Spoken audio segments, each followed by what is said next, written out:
Good afternoon. आज ये जो बीपीएससी 69th के लिए जो टेस्ट सीरीज आस्थाईएस में चल रहा है उसका एक इकोनॉमिक्स और ज्योग्राफी का एक पेपर था, वो डिस्कस करने के लिए आज ये मैं यहाँ पे खड़ा हूँ। पेपर मेरे सामने बोर्ड पर लगा हुआ है और ऑफलाइन में आज किसी को नहीं बोला गया क्योंकि शायद इंफॉर्मेशन नहीं कम्युनिकेट हो पाया। तो नेक्स्ट जो डेट है उसके लिए बता दूं कि हर सैटरडे को, जो संडे को टेस्ट होता है, सैटरडे को टेस्ट जो भी पेपर होगा उसका जो आंसर फॉर्मेटिंग है, आप सभी लोग समझते हैं, जानते हैं कि अपने आस्था इसकी तरफ से जो टेस्ट सीरीज 69 के लिए टेस्ट हो रहा है उसमें संडे के संडे टेस्ट होता है। किस दिन एक टेस्ट हो रहा है, किस दिन दो टेस्ट एक दिन में हो रहा है। जैसे कि हम लोग दिसंबर जो लास्ट वीक है उसके पहले ही कम से कम 20 दिसंबर तक अपना जो भी 12-13 टेस्ट का जो शेड्यूल है उसको पूरा कर सकें, तो उसके लिए रेगुलर बेसिस पे टेस्ट यहाँ पे हो रहा है। तो इस बार ये था कि इसके पहले जो होता था कि जैसे जैसे मान लो मैं इस पेपर को डिस्कस करने जा रहा हूँ तो उसी दौरान जो बच्चे ऑफलाइन में ऑनलाइन में होते थे वो अपना आंसर फॉर्मेट जो जिस तरह से मैं बता रहा हूँ या कोई और टीचर बताते थे तो उसके अकॉर्डिंग वो अपना आंसर फॉर्मेट बना लेते थे कि किस क्वेश्चन का आंसर फॉर्मेट क्या होगा। इस बार आस्था इसमें एक एक्स्ट्रा फैसिलिटीज दी गई है कि इसका रिटन आंसर जो मॉडल आंसर है वो भी प्रोवाइड किया जा रहा है, और जैसा कि इसके पहले जो हिस्ट्री का टेस्ट हुआ था उसका मॉडल आंसर दे दिया गया है। ठीक है, आगे आने वाले दिनों में अभी एक आध दो दिन के अंदर में पॉलिटी का भी मॉडल आंसर दे दिया जाएगा, जो कि पॉलिटी का टेस्ट हुआ है उसका, इकोनॉमी का भी उसी तरीके से। लेकिन अदरवाइज ये जो इकोनॉमी ज्योग्राफी का है, बाकी डेटा इंटरप्रेटेशन कल संडे को डेटा इंटरप्रिटेशन और साइंस एंड टेक्नोलॉजी का 2 टेस्ट एक ही दिन शेड्यूल किया गया है। मैं उम्मीद करता हूं कि जो भी आस्थाईएस में इनरोल्ड लोग हैं जो भी वो आकर के ऑफलाइन ऑनलाइन में उस टेस्ट को देंगे अपने प्रिपरेशन के, अपने बेस्ट ऑफ प्रिपरेशन के साथ। और उससे अब यहाँ पे एक ये जो बेसिक इन्फॉर्मेशन था वो देने के बाद मैं एक सेकंड पार्ट डिस्कस करना चाह रहा हूँ, इंपॉर्टेंस ऑफ टेस्ट सीरीज। इस टेस्ट सीरीज का क्या इंपॉर्टेंस है, तो यहाँ पर मैं ये बताना चाह रहा हूँ कि ये टेस्ट सीरीज में जो कॉपी चेक हो करके जो आपको मार्क्स मिलता है उसको लेकर के don't excited about whatever marks you are getting and don't feel any negativity in your there should not be any negativity in your mind regarding if you are not getting a good marks। ठीक, after evaluation of copy check होने के बाद अगर आपको अच्छा marks मिलता है तो बहुत ज़्यादा एक्साइटमेंट की जरूरत नहीं है। You are doing very good work, बहुत अच्छा कर रहे हैं, बहुत अच्छी आपकी तैयारी है, इसको लेकर के खुश होने की जरूरत नहीं है।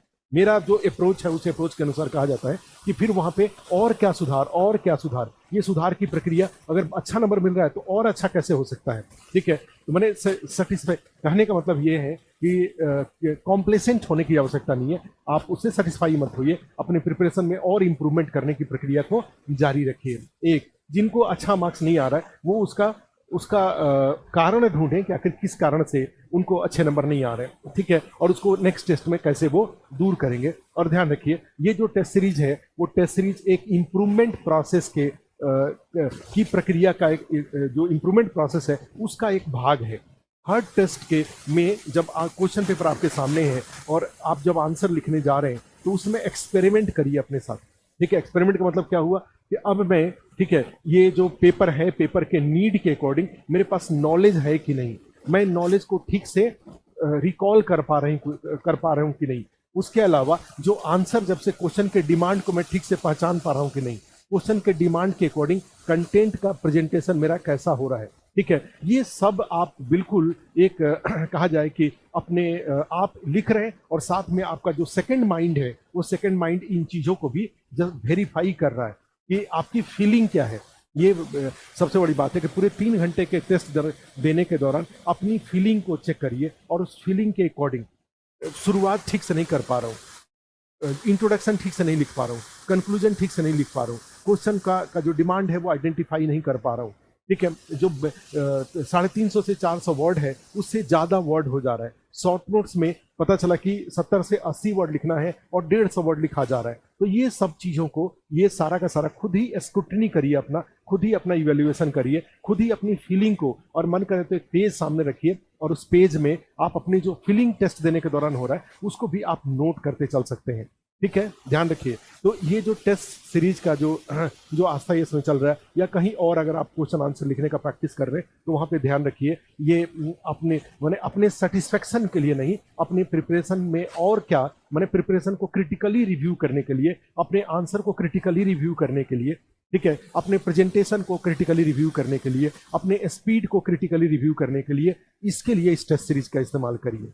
ठीक है, अब इसमें थर्ड जो तीसरा जो टेस्ट सीरीज के जो आस्था इसमें टेस्ट सीरीज हो रहा है, उसके तीसरे पार्ट में जब हम लोग जाते हैं तो उसमें आता है कि भाई एक अच्छे आंसर में क्या क्या आपसे उम्मीद किया जा रहा है बीपीएससी के द्वारा। तो ध्यान रखिए, बीपीएससी में अब जो कॉपी चेक हो रहा है वो मॉनिटर के, कंप्यूटर मॉनिटर के ऊपर चेक हो रहा है, वो फिजिकल मोड में कॉपी चेक नहीं हो रहा है कि कॉपी आपके सामने है, जो इन्विजिलेटर जो इवेल्युएटर है उनके सामने कॉपी है और वो पेन से कॉपी को चेक कर रहे हैं, ऐसा नहीं हो रहा है। अब जो हो रहा है वो सारा मॉनिटर के ऊपर हो रहा है और मॉनिटर पे स्क्रॉल हो रहा है। तो आप समझ लीजिए कि आपके जो आंसर है उस आंसर में आप कंटेंट की विजिबिलिटी, क्वेश्चन की रिक्वायरमेंट के अकॉर्डिंग कंटेंट की विजिबिलिटी बहुत इंपॉर्टेंट है। ठीक है, तो इस बात को ध्यान में रखते हुए आप ये जो अपना आंसर है उस आंसर को आप प्लान करिए, आंसर को आप लिखिए। आप जानते हैं कि जैसे जीएस पेपर 2 की बात करूं तो उसमें 3 सेक्शन है। सेक्शन 1 में पॉलिटी है, सेक्शन 2 में इकोनॉमी ज्योग्राफी है और सेक्शन 3 साइंस टेक्नोलॉजी है। तो इसमें 3 question, question number 1, question number 5 और क्वेश्चन नंबर 7, क्वेश्चन नंबर 1, 2, 3 और question number 1, question number 4, question number 7 ये कंपलसरी है और ये शॉर्ट नोट्स है। और बाकी जो क्वेश्चन है क्वेश्चन नंबर 2, 3, ठीक है, क्वेश्चन नंबर 2, 3 में से अथवा के साथ है, 4 क्वेश्चन उसमें से है, कोई 2 लिखना है आपको। उस तरह से क्वेश्चन नंबर 5, 6 में से कोई 2 लिखना है, चूंकि एक क्वेश्चन में 2 होगा, अथवा के साथ होगा।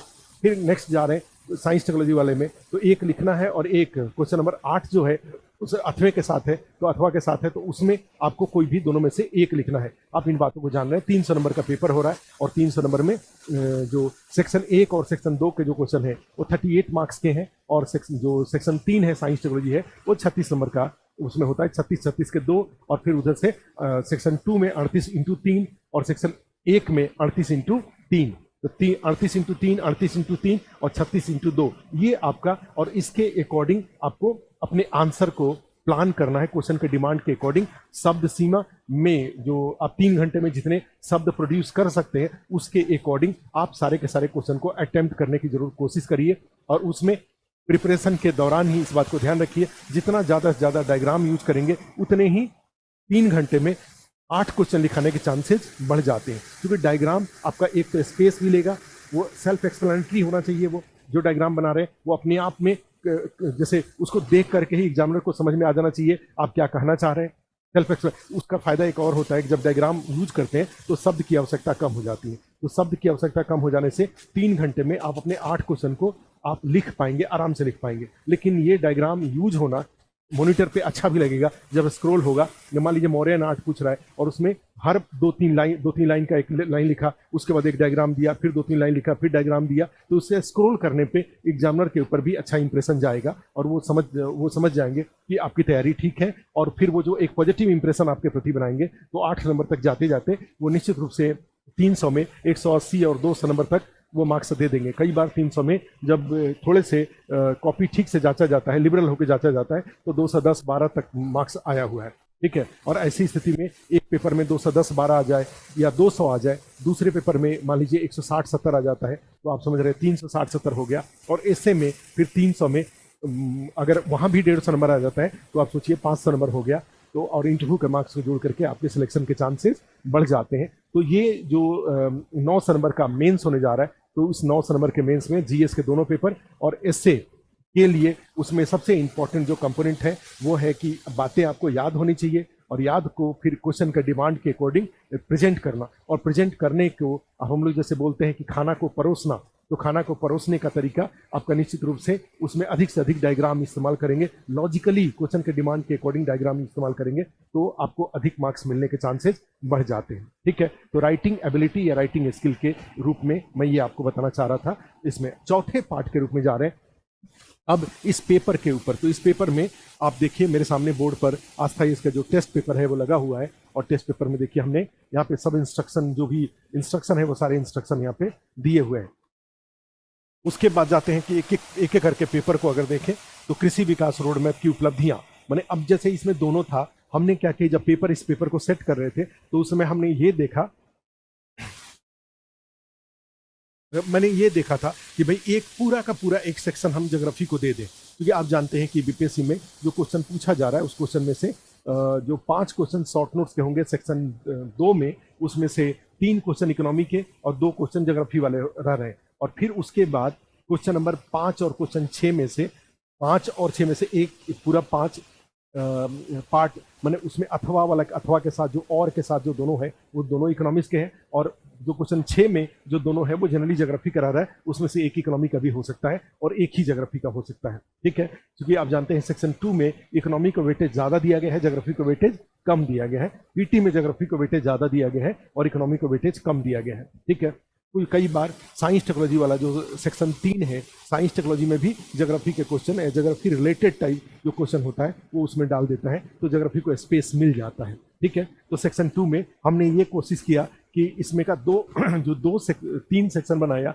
एक सेक्शन कोशिश यही था कि उसमें बिहार को शामिल किया जाए, और इसमें से सेक्शन ए और सेक्शन सी हमारा कोशिश ये था कि ये इकोनॉमी से हो, और सेक्शन जो बी है वो सेक्शन बी वो रखा जाए, ज्योग्राफी पर फोकस रखा जाए। ठीक है, और साथ में इसमें क्वेश्चन में कोशिश यही किया गया था कि इसमें बिहार का रेफरेंस हम जरूर शामिल करें। ठीक है, तो अब इसमें जाएं, अगर एक एक करके मान लो पेपर में देखें कि इसको कैसे लिखना क्या है, इसमें क्वेश्चन में आपने जो लिखा है उसको अगर आप मिलाना चाहें तो जो मैं बता रहा हूं उसके अकॉर्डिंग, तो हमेशा ध्यान रखिए जो राइट शॉर्ट नोट्स ऑन, इसमें 5 दिया हुआ है शॉर्ट नोट्स। कृषि विकास रोड मैप, बिहार में स्वरोजगार एवं रोजगार के उपाय, बिहार सरकार के औद्योगिक विकास के उपाय, बिहार बजट 2023-24 में ग्रामीण एवं शहरी विकास उपाय, बिहार सरकार द्वारा महिला सशक्तिकरण उपाय, women empowerment measures taken by Bihar government, rural and urban development measures in Bihar budget 2023-24, industrial development measures of Bihar government, और self employment and employment measures in Bihar, और achievements of agriculture development road map. ठीक है, ये क्वेश्चन पूछा हुआ है। तो इसमें जाएंगे तो पहला वाला क्वेश्चन आप समझ रहे हैं कि एग्रीकल्चर डेवलपमेंट का बिहार का एक, तो अब ये 38 नंबर का है, 8-8 नंबर और 7-7 नंबर के हैं। तो ध्यान रखिए 38 नंबर के क्वेश्चन में कितना वर्ड आप लिख सकते हैं। अगर पूरे पेपर में 8 क्वेश्चन आपको लिखना है, 3 कंपलसरी है और उसके साथ 5 सब्सिडरी है। साइंस टेक्नोलॉजी वाले में सेक्शन में से 1 और बाकी दोनों सेक्शन में से 2-2, तो इसमें क्या होगा 4, 5 और 3, 8 क्वेश्चन हो गया। 8 क्वेश्चन को 3 घंटे में लिखना है। तो प्रैक्टिकली हमेशा ध्यान रखिए आपका आंसर किसी भी हाल में 350 to 400 वर्ड से ज्यादा नहीं होना चाहिए। ठीक है, अगर डायग्राम यूज करते हैं तो वर्ड्स की संख्या और कम हो सकती है, तो 400 वर्ड भी स्टैंडर्ड मान लें। तो आप सोच के देखिए क्वेश्चन में 400 पर क्वेश्चन अगर 400 लिखते हैं, 8 क्वेश्चन तो 3200 वर्ड हुआ। 3 घंटे में 3200 वर्ड मोर देन सफिशिएंट हुआ। इससे ज़्यादा आप नहीं लिख पाएंगे। इससे ज़्यादा लिखने जाएंगे तो उसमें क्या होगा, कुछ क्वेश्चन में वर्ड्स ज़्यादा हो जाएंगे और कुछ क्वेश्चन में वर्ड्स कम हो जाएंगे उसका आंसर देने में, तो इसलिए डिसबैलेंस हो जाएगा और या फिर क्वेश्चन छूटने के भी चांसेस बढ़ जाते हैं। तो ऐसी स्थिति में अपने कहा जाए कि दिल पे पत्थर रख करके, इमोशंस पे पत्थर रख करके और सोच पर भी पत्थर रख करके शब्द और सेंटेंस बड़े ही ध्यान से आप उसमें प्रेजेंट करिए। कोई भी शब्द या सेंटेंस रिपीट नहीं होना चाहिए। ठीक है, एक ही बात को तीन तरीके से कहने की कोशिश मत करिए। सीधा सीधा शब्द, और मैंने क्या कहा, शब्द और सेंटेंस रिपीट नहीं होना चाहिए, कंसेप्ट भी रिपीट नहीं होना चाहिए। और इसमें हमेशा शब्द, सेंटेंस और कंसेप्ट को लिखने में एकदम से आगे बढ़ने वाला टेंडेंसी होना चाहिए, थमने वाला या रुकने वाला टेंडेंसी नहीं होना चाहिए। जो शॉर्ट नोट्स आपको 15 टोटल शॉर्ट नोट्स लिखना है, तो इस 15 शॉर्ट नोट्स में आप एक में तो 400 वर्ड है, 5 है, तो इसका मतलब क्या हो गया, 400 वर्ड को 5, तो हमें लग रहा है कि 80 × 5 अगर करते हैं तो एक शॉर्ट नोट्स 80 शब्द से ज्यादा नहीं होना चाहिए। अगर कोई शॉर्ट नोट्स 90 का होता है तो निश्चित रूप से एक शॉर्ट नोट्स फिर 70 का हो जाएगा। ठीक है, तो इस तरीके से 80 से मैंने मैक्सिमम एवरेज जो आपका जो शॉर्ट नोट्स होना चाहिए वो 80 वर्ड +- 10 होना चाहिए। 10 कम हो सकता है, 10 ज्यादा हो सकता है, लेकिन 100 नहीं टच करना चाहिए। कोई भी शॉर्ट नोट्स 100 शब्द का की सीमा को टच नहीं करना चाहिए। अगर ऐसा करते हैं तो 15 शॉर्ट नोट्स लिखना है, 15 शॉर्ट नोट्स में, एक एक शॉर्ट नोट्स में अगर 20-20 वर्ड भी ज्यादा आप लिखते हैं तो 20 इंटू 15 300 वर्ड ज्यादा हुआ, और 300 वर्ड ज्यादा मेकअप नहीं कर पाएंगे। किसी बड़े क्वेश्चन में आपको शब्द की सीमा को कम करना पड़ेगा। ठीक है, तो इन बातों को ध्यान में रखते हुए, तो अब ये जितने भी शॉर्ट नोट्स यहाँ पे दिया हुआ है ये सारा फैक्चुअल है। और ध्यान रखिए, शॉर्ट नोट्स में कोई इंट्रोडक्शन नहीं लिखा जाता है, सीधे उस टॉपिक से जुड़ी हुई तथ्यात्मक बातों को वहां पर प्रेजेंट कर दिया जाता है, कॉमा दे दे करके। कई बार ऐसा भी होगा कि आपको सेंटेंस भी लिखने की जरूरत नहीं है, सीधे लिख देंगे कि अब तक 3 कृषि विकास रोडमैप लागू किया गया है, चौथा कृषि विकास रोडमैप 2023 से 2028 के बीच में लागू होगा। ठीक है, 3 कृषि विकास रोडमैप की उपलब्धियां पूछ रहा है तो उसमें सीधे लिख देंगे कि कितने बार कृषि कर्मण अवार्ड मिला है, दूध का उत्पादन कितना हुआ है, अनाज का उत्पादन बिहार में कितना हुआ है, फल सब्जियों का उत्पादन कितना हुआ है, मखाना के उत्पादन में क्या हुआ है, ये सारी बातों को आप लिख देंगे इसमें, कॉमा दे दे करके, पूरा सेंटेंस भी नहीं लिखेंगे। तो ये, और आज की डेट में आप आस्था इसके टेलीग्राम चैनल पर भी जाएंगे तो बिहार सरकार ने खुद ही जो बिहार जो पब्लिक IPRD है, इंफॉर्मेशन पब्लिक रिलेशन डिपार्टमेंट, वो खुद ही टाइल्स बना करके इस तरह के प्रश्न, इस तरह का इंफॉर्मेशन जारी कर रहा है ट्विटर पर, और हमने उठा करके उसको आस्था इसके ट्विटर चैनल पे डाल रखा है। ठीक है, तो ये देख लीजिए पहला वाला क्वेश्चन। दूसरा, इसमें क्या हुआ, कोई इंट्रोडक्शन नहीं लिखना है, सीधे उस टॉपिक से रिलेटेड सारे फैक्ट हैं उसको कॉमा दे दे करके फेंक देना है, सेंटेंस भी पूरा नहीं होना चाहिए। होता है 3 वर्ड होगा, होता अलग हुआ, है अलग हुआ, फुल स्टॉप जो देंगे वो अलग वर्ड होता है। ठीक है, तो ये 3 वर्ड हुआ, तो हम होता है लिखेंगे ही नहीं, हम सीधे लिख देंगे अपना जो भी बातें, जैसे 3 कृषि विकास रोडमैप लागू लिख करके चौथा 1 अप्रैल 2023 से 2028 के बीच में लागू होगा। ठीक है, इतना ही लिख के छोड़ देंगे, और उसके बाद जो उसकी उपलब्धियां हैं उसको लिख दिया। बिहार में स्वरोजगार एवं रोजगार के उपाय, self employment measures in Bihar, और इसमें क्या करेंगे कि सेल्फ एम्प्लॉयमेंट बोल रहे हैं। अब यहां पर भी सीधे सीधे ये नहीं लिखेंगे कि बिहार एक नौजवानों का राज्य है, ऐसा लिखने की जरूरत नहीं है, ये ऑलरेडी एक्सप्लेन्ड है। सीधे सीधे जो योजनाएं हैं उन योजनाओं को डाल देंगे। स्वरोजगार के लिए कौन सी योजना है, जीविका, जैसे जीविका है, मुख्यमंत्री उद्यमी योजना है। ठीक है, इस मुख्यमंत्री उद्यमी योजना या जो मुख्यमंत्री ग्राम परिवहन योजना, इस तरह की जो योजनाएं हैं उनका स्वरोजगार से रिलेटेड है ये। ठीक है, और उसके बाद जाएंगे तो जो रोजगार वाले में जाएंगे तो इसमें देखें सरकारी नौकरियां, राज्य सरकार द्वारा 10 लाख सरकारी नौकरियां देने का, इनके अलावा संगठित क्षेत्र में भी रोजगार दिया जा रहा है। केंद्र सरकार की अनेक योजनाएं भी राज्य में लागू हैं जिनके माध्यम से स्वरोजगार और रोजगार, जैसे मनरेगा या 2-1 और योजना का नाम उसमें से लिख सकते हैं। ठीक है, तो ये लिख लेंगे बिहार में स्वरोजगार रोजगार के उपाय। तो बिहार में बिहार सरकार के नहीं लिख रहा है, बिहार में, तो बिहार में बिहार सरकार के भी, केंद्र सरकार की योजनाओं का भी नाम लिख देंगे स्वरोजगार रोजगार के लिए। ठीक है, बिहार सरकार के औद्योगिक विकास के उपाय, यहां पर भी बिहार सरकार के, यहां देखो बिहार सरकार के औद्योगिक विकास के उपाय, तो इसमें जो जो कानूनी उपाय है या इसके अलावा बियाडा है, उद्योग मित्र है। ठीक है, इसके अलावा जाएंगे तो सरकार के द्वारा कई सारे कानून बनाए गए हैं। तो कानून में क्या होता है, इथेनॉल पॉलिसी आ जाता है, लेदर पॉलिसी आ जाता है, लेदर एंड टेक्सटाइल पॉलिसी आ जाता है, ऑक्सीजन प्लांट पॉलिसी आ जाता है, इथेनॉल का बता ही दिया। तो इस तरीके से जाएंगे तो ये कुछ कानून आ जाते हैं, पॉलिसी आ जाते हैं गवर्नमेंट का। उसके बाद आते हैं बियाडा के द्वारा जो भी इंफ्रास्ट्रक्चर, और इसके अलावा जाएंगे कई इन्वेस्टमेंट समिट आयोजित किया जा रहा है बिहार सरकार के द्वारा। इसके अलावा जाएंगे तो राज्यों, हर जिले में उद्योग मित्र की नियुक्ति की गई है एज ए फैसिलिटेटर के रूप में।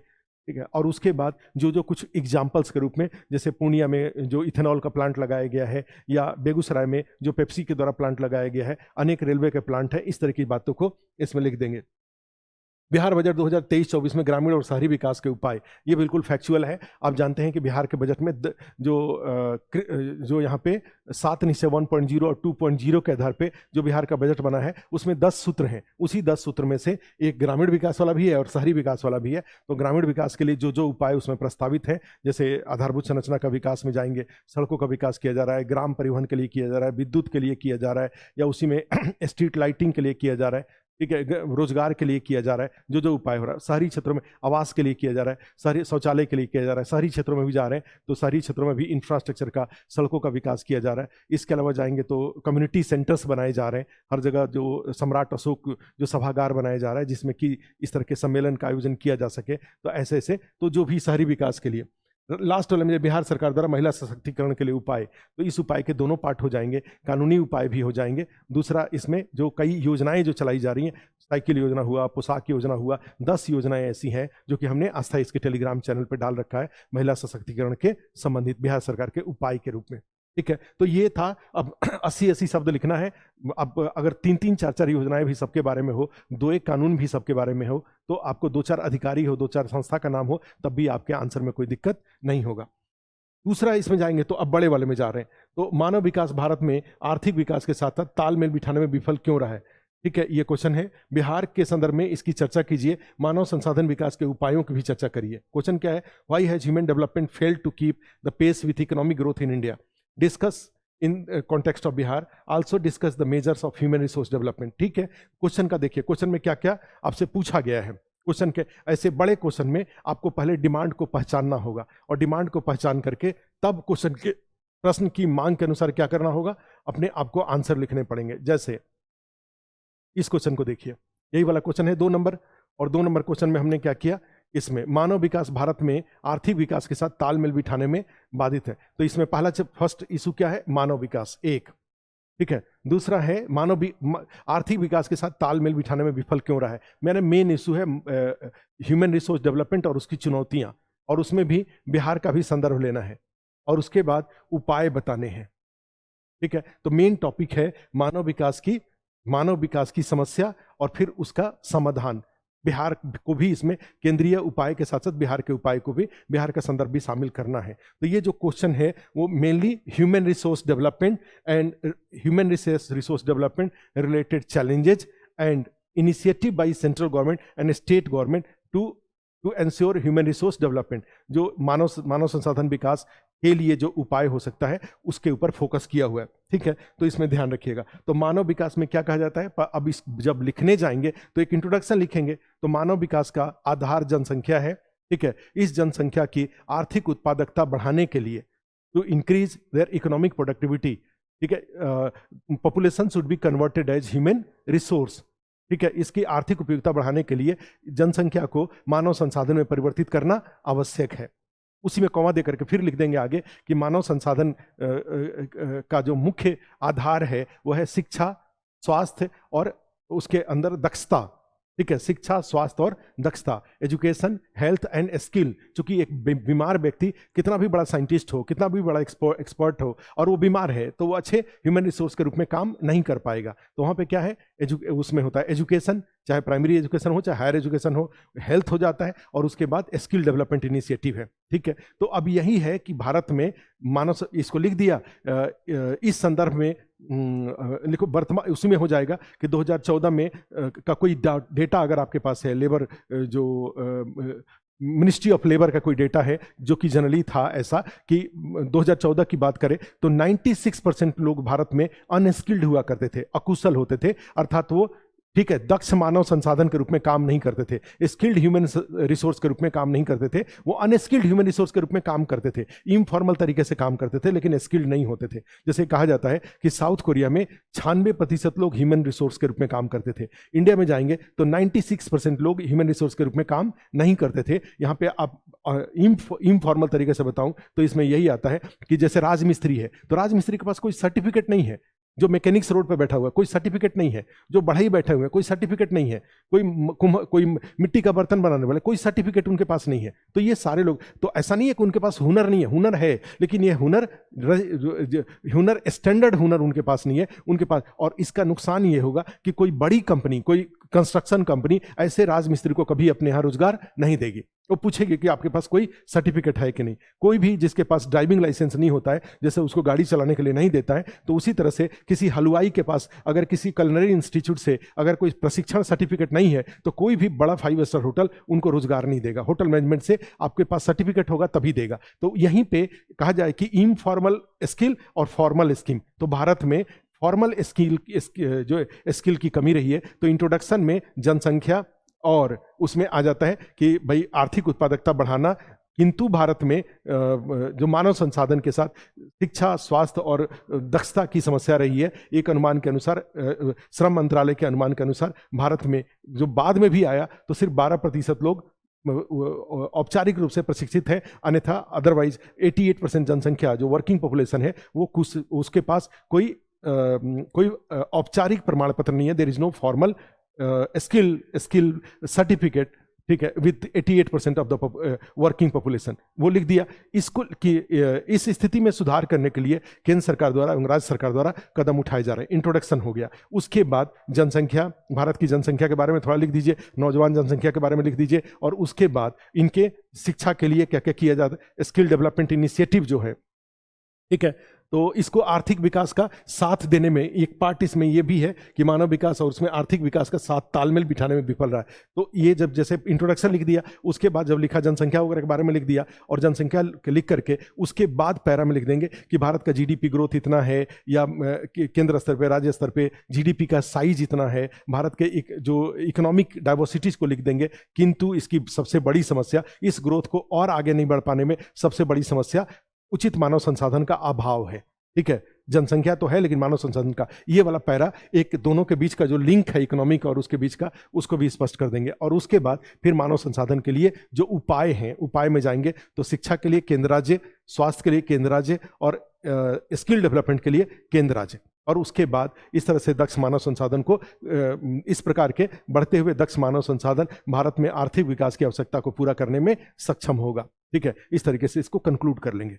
हमने क्या कहा, एक इंट्रोडक्शन होगा जिसमें जनसंख्या, मानव संसाधन की उपयोगिता, और उसके बाद उसमें वर्तमान में मानव संसाधन की समस्याएं, और उसके बाद केंद्र और राज्य सरकार द्वारा उठाए जा रहे कदम का इंट्रोडक्शन बन जाएगा। उसके बाद पैरा चेंज करेंगे तो जनसंख्या, नौजवान जनसंख्या के बारे में लिख देंगे, और उसके बाद, ठीक है, फिर अर्थव्यवस्था के बारे में एक वर्तमान भारतीय अर्थव्यवस्था जो इकोनॉमी है उसका एक साइज, उसके जो प्रेजेंट स्टेट है उसके बारे में लिख देंगे, और उसमें लिख देंगे कि जो आर्थिक विकास की पूरी क्षमता का उपयोग नहीं होने का सबसे प्रमुख कारण है दक्ष मानव संसाधन का अभाव, ठीक है। और दक्ष मानव संसाधन के अभाव के बारे में जो भी आप लिख देंगे, शिक्षा स्वास्थ्य की जो कमी रही है, और भी जो कमी है उसको लेकर के, गरीबी को लेकर के, गरीबी या कहा जाए कि जो प्रॉपर एजुकेशनल इंफ्रास्ट्रक्चर का नहीं होना, हेल्थ इंफ्रास्ट्रक्चर का नहीं होना, स्किल डेवलपमेंट इंफ्रास्ट्रक्चर का नहीं होना, प्लस देश में गरीबी होना, इस तरह से लिख के, और उसके बाद फिर उपाय पे चले जाएंगे। तो बीच वाले पार्ट को थोड़े संभालने पड़ेंगे, ध्यान रखिएगा। इंट्रोडक्शन, उसके बाद जनसंख्या, मानव संसाधन का आधार जनसंख्या है, और उसके बाद इकोनॉमी के बारे में, मानव संसाधन और इकोनॉमी के बीच का रिलेशन, और फिर उसके बाद, ठीक है, मानव संसाधन बनने की समस्याएं और समस्याओं को दूर करने के लिए केंद्र और सरकार द्वारा उपाय, ठीक है, लिख देंगे तो हो जाएगा। जो नेक्स्ट क्वेश्चन है, भारत में आधारभूत संरचना विकास के नए उपायों की चर्चा कीजिए तथा इनका महत्व बताइए। भारत में आधारभूत संरचना के विकास के नए उपायों की चर्चा करिए। तो इसमें देखो दो पार्ट है क्वेश्चन का। एक पार्ट है भारत में आधारभूत संरचना, ठीक है, आधारभूत संरचना विकास, discuss the measures of infrastructure development in India. एक पार्ट इसका, एक क्वेश्चन का पार्ट ये है, ठीक है। और इसमें दूसरा पार्ट है नए उपायों की चर्चा कीजिए, ठीक है, तथा इनका महत्व भी बताइए। तो दूसरा हो गया नए उपाय, और तीसरा हो गया इनका इंपॉर्टेंस, ठीक है। तो इस तरीके से देखिए, फर्स्ट हुआ इंफ्रास्ट्रक्चर इन इंडिया, सेकंड हुआ नए उपाय, और तीसरा हुआ इनका इंपॉर्टेंस। तो इसके अकॉर्डिंग आपको इसका आंसर लिखना होगा। तो इंट्रोडक्शन में तीनों पार्ट के बारे में आ जाएगा कि आधारभूत संरचना में मुख्य रूप से क्या शामिल है, ठीक है। अन्य जैसे नेशनल इंफ्रास्ट्रक्चर पाइपलाइन है, पीएम गति शक्ति है, नेशनल मोनेटाइजेशन पाइपलाइन है, प्लस अन्य क्षेत्र के लिए भी अनेक योजनाएं हैं। तो इंट्रोडक्शन में ये आ जाएगा, प्लस इसके आधार गुणात्मक और मात्रात्मक आधारभूत संरचना की उपलब्धता मानव संसाधन विकास के साथ साथ आर्थिक विकास की अनिवार्य आवश्यकता है, ठीक है। लिख के छोड़ दिया उसको। उसके बाद पैरा चेंज कर लेंगे, और फिर पैरा चेंज करके भारत में आधारभूत संरचना की वर्तमान स्थिति क्या है उसके बारे में लिख देंगे। और उसके बाद फिर आ जाता है कि इनके जब पैरा चेंज एक बार लिख देंगे भारत में कि बिजली का उत्पादन इतना हो रहा है, ठीक है, वर्तमान में सभी गांव तक, सभी शहर, सभी गांव तक 24/7 बिजली पहुंचाने का जो लक्ष्य था उसको लगभग हासिल कर लिया गया है। साथ में सड़कों का विकास, रेलवे का विकास, अदर जो मोड ऑफ ट्रांसपोर्टेशन है उसका, टेलीकम्युनिकेशन का, ये सारे विकास के लिए कार्य किए गए हैं। इस संदर्भ में अनेक योजनाएं भी चलाई जा रही हैं, जैसे बिजली के उत्पादन को बढ़ावा देने के लिए रिन्यूएबल एनर्जी पर फोकस किया जा रहा है, या फिर ग्रामीण क्षेत्रों में बिजली की पहुंच के लिए जो दीनदयाल उपाध्याय ग्राम ज्योति योजना है, या सौभाग्य योजना है, या पीएम कुसुम है, इसकी चर्चा कर लेंगे। और उसके बाद जाएंगे तो फिर सड़कों के विकास के लिए जो कुछ भी किया जा रहा है, रेलवे के विकास के लिए, सड़क के विकास के लिए आप जानते हैं भारतमाला है, रेलवे के विकास के लिए इंडियन रेलवे रेडी बाई 2030 का है। उसके अलावा जाएंगे तो सागरमाला है, तो उसके अलावा जाएंगे तो भारत नेट है। तो इस तरह की योजनाओं की चर्चा कर लेंगे। फिर पैरा चेंज करके इस प्रकार के आधारभूत संरचना के विकास के प्रयास के साथ साथ भारत सरकार द्वारा 3 नए महत्वपूर्ण पहल किए गए हैं। इनमें एक होता है नेशनल इंफ्रास्ट्रक्चर पाइपलाइन, उसके बारे में, नेशनल मोनेटाइजेशन पाइपलाइन उसके बारे में, और फिर उसके बाद ठीक है पीएम गति शक्ति के बारे में।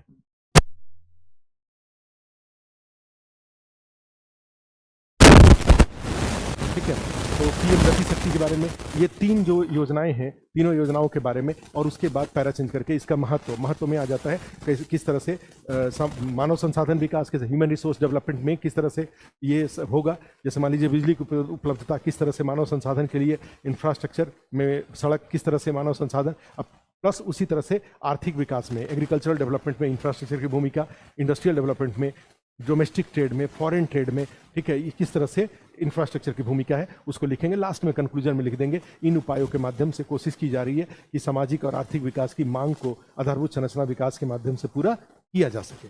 ठीक है, राज्य सरकार के भी जो उपाय, जहाँ जहाँ कहीं डेटा कुछ मिलता है, राज्य सरकार का उपाय भी इसमें लिखते जाएंगे। भले ही राज्य सरकार के बारे में पूछा नहीं है, लेकिन राज्य सरकार के बारे में भी जरूर लिखेंगे।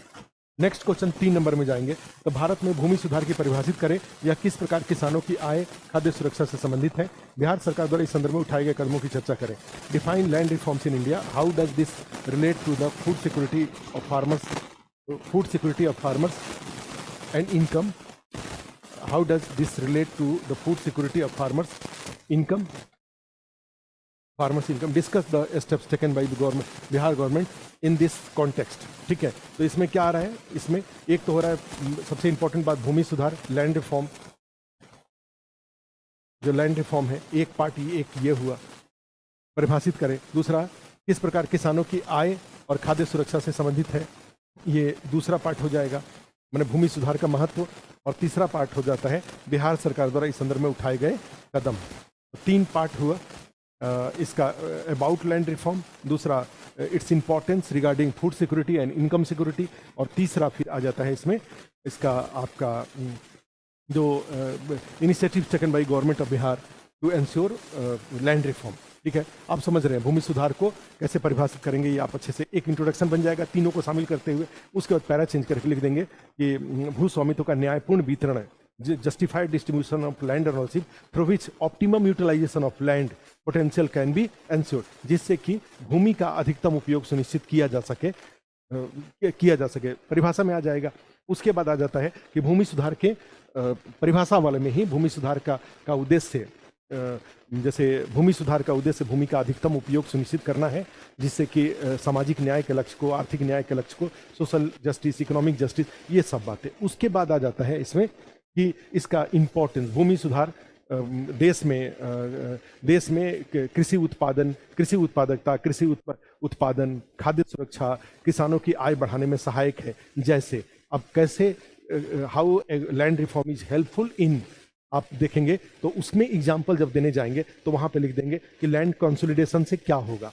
फिर उसके बाद देखेंगे कि आप जैसे कहा जाता है कि अपर सीलिंग ऑफ लैंड होल्डिंग, जैसे कहा जाए कि एब्सेंट जो लैंड होल्डिंग है, जैसे आप खेत पे रहते नहीं है और आपका खेत है बंजर, आप खेत को रखे हुए हैं, इसको अगर मान लीजिए जो खेती करने वाला है उसको अगर दे देते हैं तो उससे किस तरह से प्रोडक्टिविटी, तो अपर सीलिंग ऑफ लैंड जिसको कहा जाता है हदबंदी, तो हदबंदी से कैसे productivity, production, food security, income. फिर उस तरह से आपका चकबंदी से कैसे आपका बेटर प्रोडक्टिविटी होगा, प्रोडक्शन होगा, बाकी उस तरह से और भी जा रहे हैं। तो जो लैंड जो वो होते हैं, डिस्प्यूट्स होते हैं, इस डिस्प्यूट से कैसे कैसे, तो ये जो भूमि सुधार के उपाय हैं उन उपायों के माध्यम से उसका इंपॉर्टेंस दिखा देंगे। और फिर पैरा चेंज करके बिहार सरकार के द्वारा कौन कौन से, तो आप जानते हैं बिहार सरकार का अपना डिपार्टमेंट है, land revenue and land reform department है उनका, और उसमें वो बड़े पैमाने पे ऑनलाइन एक्टिविटीज़ की जा रही हैं जो हम लोगों ने क्लास में कर रखा है। डी बंदोपाध्याय कमेटी के रिकमेंडेशन, और उसके बाद ऑनलाइन प्लस ऑफलाइन में भी इसके लिए लैंड रिफॉर्म के लिए बिहार में क्या क्या किया जा रहा है उसको लिख देंगे तो आपका आंसर हो जाएगा। ठीक है, नेक्स्ट आ जाइए। सब्सिडी को परिभाषित करें, विगत दिनों में इसे प्रभावी बनाने के लिए किस प्रकार के उपाय किए गए हैं।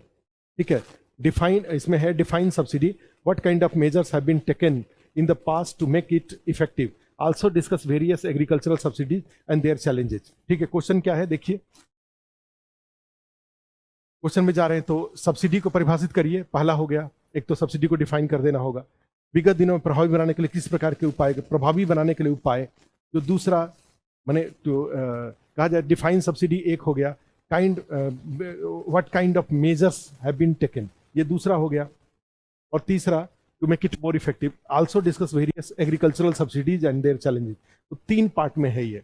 सब्सिडी का डेफिनेशन है, सब्सिडी के लिए कौन कौन से उपाय किए गए जिससे कि इसका इफेक्टिवनेस बढ़ सके, और तीसरा है एग्रीकल्चर सब्सिडी। तो सब्सिडी का डेफिनेशन आप क्लास नोट्स में जानते हैं, हम लोगों ने लिखा हुआ है क्लास नोट्स में कैसे मार्केट प्राइस, जैसे कहा जाता है कि ये हमने बता रखा है कि market price equal two factor cost plus IT minus S होता है। इस S से देने से ही सब्सिडी, अर्थात बाजार मूल्य को कम करने के लिए सब्सिडी दिया जाता है।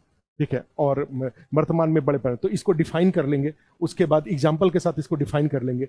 उसके बाद आता है इसको प्रभावी बनाने के लिए। तो आप जानते हैं कि 2 तरीके से सब्सिडी दिया जाता है। एक कौन सा, एक डायरेक्ट सब्सिडी, दूसरा इनडायरेक्ट सब्सिडी। इनडायरेक्ट सब्सिडी पहले से एग्जिस्ट करता है, direct subsidy direct benefit transfer अब जाके शुरू किया गया है, तो उसके बारे में। और उसके बाद फिर एग्रीकल्चर सब्सिडी, आप जानते हैं 3 तरीके का एग्रीकल्चर सब्सिडी दिया जाता है। ठीक है, वो 3 तरीके के एग्रीकल्चर सब्सिडी, जो ग्रीन बॉक्स है, ब्लू बॉक्स है, एम्बर बॉक्स है, और उससे रिलेटेड क्या क्या चैलेंजेस हैं इसकी चर्चा कर देंगे, तो आपका ये वाला क्वेश्चन भी हो जाएगा। ठीक है, तो ये सेकंड वाला तो ज्योग्राफी का है। सुबोध सर जब आएंगे तो उनको ये पेपर दे दिया जाएगा, वो डिस्कस कर देंगे वो। ठीक है, अब आप आ जाइए सेक्शन C पर, जो हमारा इकोनॉमिक्स का है। सेक्शन C पे आ जाते हैं।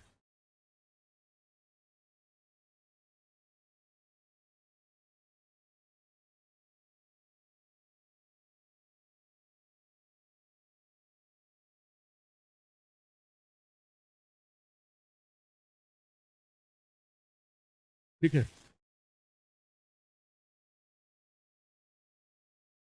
इसमें जाएंगे तो जलवायु परिवर्तन किस प्रकार गंभीर अनुकूलन और शमन के लिए अंतर्राष्ट्रीय राष्ट्रीय उपाय। तो ये वाला तो क्वेश्चन हम लोग कर सकते हैं, जलवायु परिवर्तन किस प्रकार की गंभीर चुनौती है। क्वेश्चन नंबर इसमें 1 आ जाता है, ये वाला किस प्रकार ये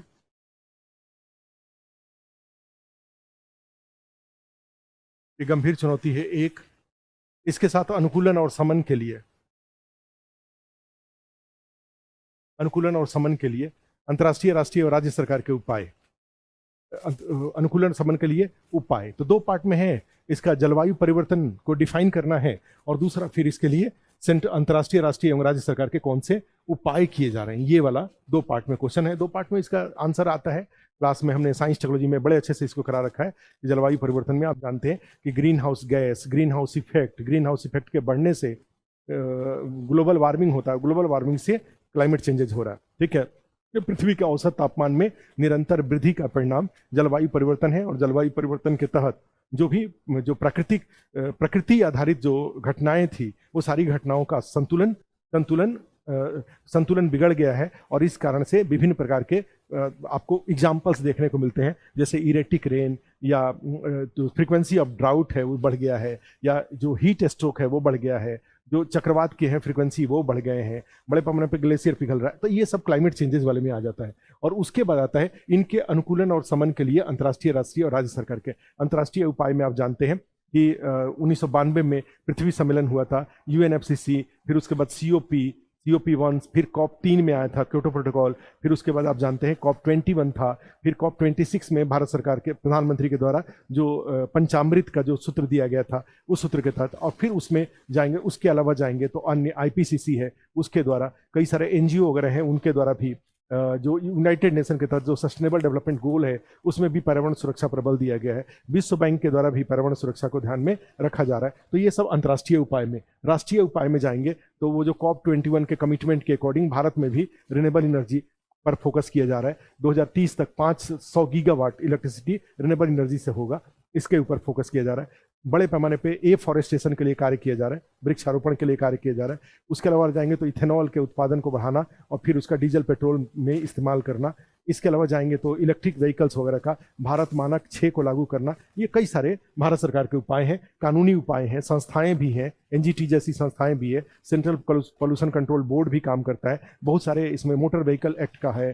ठीक है, ये सारे कई सारे इसमें कानून है।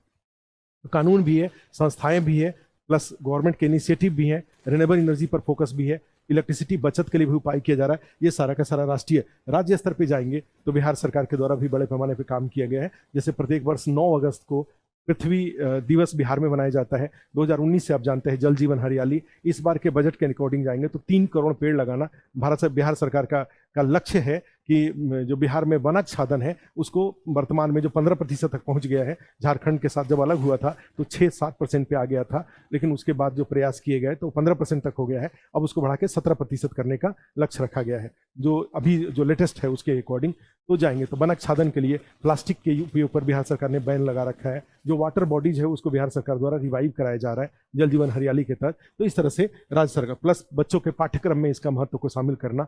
इसके अलावा जाएंगे इंफॉर्मेशन कम्युनिकेशन टेक्नोलॉजी का बड़े पैमाने पर उपयोग, paperless governance, paperless banking, paperless सारा जो काम जिससे कि पेड़ पौधों की कटाई को रोका जा सके, ये सारा का सारा। एलपीजी का उज्ज्वला स्कीम के माध्यम से लकड़ी पर जलावन के लिए लकड़ी पर निर्भरता थी उसको खत्म करना, ये सारे के सारी चीजें की जा रही हैं। तो ध्यान रखिएगा ये क्वेश्चन भी यहाँ पे होगा इसमें। ये हमारे साइंस एंड टेक्नोलॉजी का पार्ट था जो ज्योग्राफी में हमने इंक्लूड कर रखा था, तो आप इसको इस तरीके से जान लें। उसके बाद जाते हैं तो ये जो 7 नंबर क्वेश्चन है, जैसे कि हमने बताया, ये भी शॉर्ट नोट्स में है।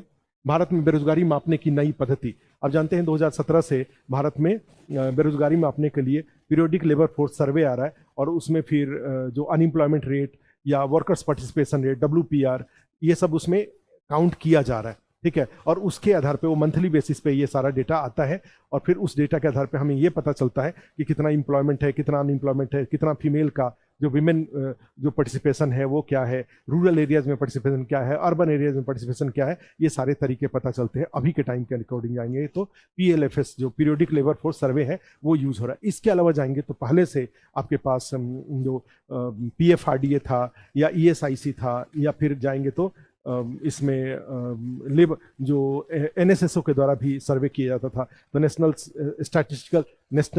सैंपल सर्वे ऑर्गेनाइजेशन जो अब NSO हो गया है तो उसके द्वारा किया जाता था। Employee state insurance corporation ESIC था उसके द्वारा किया जाता था। PFRDA जो पेंशन से रिलेटेड था उसके द्वारा किया जाता था। तो ये सब कई सारी संस्थाएं थी जो लेबर एम्प्लॉयमेंट अनएम्प्लॉयमेंट का डेटा देते थे, लेकिन 2017 से ज़्यादा संगठित प्रयास जो हो रहा है वो हो रहा है PLFS के बारे में। तो इसके बारे में और उसका कुछ डेटा, समावेशी इंक्लूसिव डेवलपमेंट का आप लिख सकते हैं, कोई दिक्कत नहीं है। Development with inclusion of all, और ये विश्व बैंक की अवधारणा है। भारत में 11वीं पंचवर्षीय योजना में और 12वीं पंचवर्षीय योजना में समावेशी विकास को मुख्य लक्ष्य के रूप में शामिल किया गया है, तथा इसके तहत कमजोर लोगों को, कमजोर पिछड़े हुए क्षेत्रों को आर्थिक विकास की प्रक्रिया में या विकास की प्रक्रिया से जोड़ा जा रहा है। और इसके लिए किए जा रहे प्रमुख उपायों में जाएंगे तो आप जानते हैं कि महिला सशक्तिकरण के लिए जो उपाय है, एक आध दो एग्जाम्पल, कमजोर तबकों के कल्याण के लिए जो उपाय है उसका एग्जाम्पल, ये सब लिख देंगे तो हो जाएगा। निर्यात बढ़ाने के लिए उपाय, मेजर्स टू इंक्रीज एक्सपोर्ट। आप जानते हैं कि इसके लिए एक एक्जिम पॉलिसी भारत सरकार ने 1 अप्रैल 2017 से 31 मार्च 2028 तक के लिए विदेश व्यापार नीति जारी किया हुआ है, उसके तहत कई सारे प्रावधान किए गए हैं। इनके अलावा जाएंगे तो सेज है, स्पेशल इकोनॉमिक जोन का। इसके अलावा जाएंगे तो विभिन्न देशों के साथ व्यापारिक समझौते किए जाते हैं, PTA किया जाता है, FTA किया जाता है, बीपा है, उसके बाद सेका है, सेपा है, मोस्ट फेवर्ड नेशन का दर्जा है, कई सारे रीजनल जो कोऑपरेशन एग्रीमेंट्स किए जा रहे हैं, ये सारे के सारे। इसमें कृषि सूचना एवं संचार तकनीक का उपयोग, आप जानते हैं एग्रीकल्चर में इंफॉर्मेशन कम्युनिकेशन टेक्नोलॉजी का उपयोग, सीधे बात को लिख देना था कि इसके लिए सेंट्रल गवर्नमेंट द्वारा SMAE करके, जैसे जो use of technology in agriculture में एक था सबमिशन फॉर एग्रीकल्चर एक्सटेंशन, और उसके तहत जाएंगे तो इंफॉर्मेशन कम्युनिकेशन टेक्नोलॉजी का जो यूज हो रहा है उसमें टीवी है, उसमें रेडियो है, उसमें मोबाइल ऐप का उपयोग हो रहा है, इंटरनेट का उपयोग किया जा रहा है, ये सारे के सारे। आप जानते हैं 1800 1551 किसान कॉल सेंटर नंबर है, M किसान ऐप है, ई नाम है, ई पशु हाट है। इस तरह से जाएंगे तो ये जो इंद्रब्रज ऐप, बिहार सरकार का इंद्रब्रज ऐप है, बिहान ऐप है, तो ये सारे मोबाइल ऐप पे जाते हैं। टीवी पर जाते हैं तो किसान दर्शन कार्यक्रम चलाया जा रहा है, कृषि वाणी कार्यक्रम रेडियो पर चलाया जा रहा है, तो ये सारे के सारे इसमें जाते हैं। तो ठीक है, अब जाते हैं क्वेश्चन नंबर 8 की बात करें तो 8 में आप जानते हैं कि इसमें भारत में कृषि उत्पादों का विपणन एवं प्रमुख चुनौती, कृषि उत्पादों का विपणन एक प्रमुख चुनौती रहा है। एक यहाँ पे एवं ना होकर के एक प्रमुख चुनौती रहा है, ध्यान रखिए। उत्पादों का विपणन एक प्रमुख चुनौती रहा है। इस दिशा में क्या उपाय किए गए हैं, बिहार में कृषि उत्पादों का विपणन के लिए उठाए गए कदमों की चर्चा करें। ठीक है, तो ये लिखना होगा, कृषि उत्पादों का विपणन एक प्रमुख चुनौती रहा है। तो इसमें क्या हो जाएगा, कृषि उत्पादों का विपणन एक पार्ट हुआ, मार्केटिंग ऑफ एग्रीकल्चर प्रोडक्ट्स ये एक पार्ट हुआ। उसके बाद इस दिशा में उपाय किए गए हैं, ठीक है। और उसके बाद आता है कि बिहार में कृषि उत्पादों के विपणन के लिए क्या उपाय किया गया। तो इस दिशा में उपाय एक दूसरा क्वेश्चन हो जाएगा, माने केंद्र के द्वारा उपाय और राज्य के द्वारा उपाय, यही है। भारत में कृषि उत्पादों के विपणन प्रमुख चुनौती रहा है, इस दिशा में क्या उपाय किए गए हैं, ठीक है। और बिहार में भी इसके लिए क्या उपाय किया गया है। तो इसमें एक तो कृषि उत्पादों का विपणन और दूसरा होता है कि उपाय क्या किए गए हैं। तो अब चूंकि बड़ा क्वेश्चन है, तो जब इंट्रोडक्शन आप लिखेंगे तो निश्चित रूप से बिहार माने ओवरऑल भारत में कृषि उत्पाद, तो जब तक आप उत्पाद को आप उसका वर्तमान डेटा नहीं लिखेंगे तब तक मार्केटिंग का कोई औचित्य नहीं बनता है। तो आप पहले जो इंट्रोडक्शन लिखेंगे उसमें संक्षेप में कि भारत में अनाज का उत्पादन 34 करोड़ टन है, फल सब्जियों का उत्पादन 36 करोड़ टन है, दूध का उत्पादन 21 करोड़ टन है। बिहार में जाते हैं तो 1 करोड़ 84 लाख टन अनाज का उत्पादन है। उसी तरह से दूध का उत्पादन, उसी तरह से फल सब्जियों का उत्पादन। लिखो, इन उत्पादों के विपणन का संगठित व्यवस्था नहीं हो पाना, ठीक है, कृषि विकास की एक प्रमुख समस्या है, जिसमें किसानों की आय कम होने के साथ साथ कृषि उत्पादों का वेस्टेज का अधिक होना भी एक प्रमुख परिणाम है। लिख लिया उसको। किंतु इस समस्या को दूर करने के लिए केंद्र और राज्य सरकार के स्तर पर जैसे संबंधित आधारभूत संरचना विकास के साथ साथ ई नाम, ई पशु हाट जैसे कदम भी उठाए गए हैं। इंफॉर्मेशन कम्युनिकेशन टेक्नोलॉजी का संबंधित उपाय भी। इंट्रोडक्शन हो गया। उसके बाद नीचे जाएंगे तो ये वर्तमान में भारत में कृषि की वर्तमान स्थिति, बिहार में कृषि की वर्तमान स्थिति, और उसके बाद ठीक है विपणन के लिए कौन कौन से उपाय किए जा रहे हैं। ठीक है, विपणन की कुछ चुनौतियों को भी एक पैरा में लिख देंगे, which type of the problem existing with marketing of agricultural produce, और उसके बाद उपाय। तो उपाय में जाते हैं तो आप जानते हैं कि कृषि मूल्य नीति है, न्यूनतम समर्थन मूल्य वाला एक उपाय है। इसके अलावा जाएंगे तो आप कमोडिटीज एक्सचेंज के थ्रू भी बेचा जाता है। उसके अलावा जाएंगे तो ऑनलाइन भी एग्रीकल्चर हो रहा है। उसके बाद जाएंगे तो ये जो ऊपर का है, जैसे एमएसपी का जो पॉलिसी है, या कमोडिटीज एक्सचेंज के थ्रू, जो शेयर मार्केट के थ्रू सेबी के तहत जो बेचा जा रहा है। इसके अलावा जाते हैं जो ऑनलाइन बेचा जा रहा है, ई नाम, ई पशु हाट, या कहा जाए एग्रीसनेट का है, या ई चौपाल का है, उसके तहत है। और उसके बाद फिर इस संदर्भ में ये ऊपर के ढांचे जो सेंट्रल लेवल पे है, राज्य सरकार द्वारा क्या किया जा रहा है, राज्य सरकार द्वारा किस तरह से पैक्स का उपयोग किया जाता है, या व्यापार मंडियों का उपयोग किया जा रहा है, किस तरह से ई नाम से बिहार के बाजारों को भी जोड़ा जा रहा है। तो ये सब करेंगे तो आपको। उसके बाद आते हैं लास्ट क्वेश्चन जो इसमें से आता है, निर्धनता उन्मूलन का प्रयास केंद्र एवं राज्य सरकार द्वारा निरंतर किया जाता रहा है, फिर भी देश में निर्धनता की स्थिति विद्यमान है, क्यों? आवश्यक सुझाव भी दें। क्वेश्चन क्या है? Efforts to eradicate poverty have been continuously made by the central and state government, yet why does the situation of poverty still exist in the country, also give necessary suggestion. तो इसमें क्या हो जाता है, निर्धनता उन्मूलन का प्रयास केंद्र एवं निर्धनता उन्मूलन का प्रयास राज्य सरकार द्वारा किया गया है। ठीक है, तो एक तो इसमें हो जाएगा, निर्धनता को डिफाइन कर लेंगे। उसके बाद इनके निर्धनता उन्मूलन के जो प्रयास किए जा रहे हैं वो भी, प्रयासों की सीमाएं, निर्धनता की स्थिति विद्यमान है मतलब इसका लिमिटेशंस। जो तीसरा है लिमिटेशंस, इसको भी, और फिर आवश्यक सुझाव चौथा क्या क्या है। ठीक है, तो 4 पार्ट में है, चारों पार्ट को इंट्रोडक्शन में इंक्लूड करेंगे और उसके बाद एक एक करके उसको एक्सप्लेन करेंगे।